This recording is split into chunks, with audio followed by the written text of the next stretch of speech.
Лажни фактури со фиктивни цени за набавка на пелети се доставуваат во Царинската управа од фирми увозници, тврди министерот за економија Трешник Бектеши. Затоа и се поплаките од трговците од како цената со одлука на влада е замрзната на 27 денари по килограм. УЈП и царината да ја проверат документацијата и да ги казнат фирмите кои се обидуваат да манипулираат, побара министерот.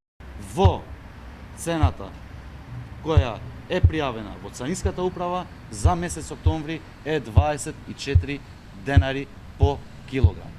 Ако тие доставиле лажни фактури и направиле договори со производителите во странство, ги повикувам управата за јавни приходи, секторот за надзор во Царинската управа веднаш да постават и тие да ги контролираат и веднаш да бидат санкционирани.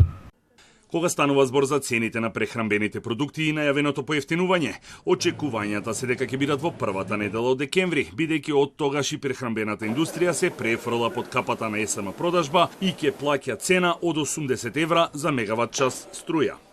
До 13% пониски цени се предвидувањата на економија. Од 5 до 12-13% очекувам до првата недела на декември да имат намалување на производите кои се наведени во одлуката.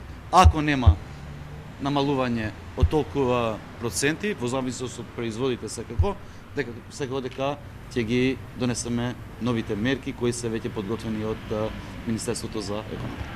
Од минатата недела на сила е новиот закон за заштита на правата на потрошувачите, во кој доколку се утврдат манипулации со цените кај трговците и измами на потрошувачите, се предвидува покрај постоечките парични казни и изрекување на забрана за вршење на дејност.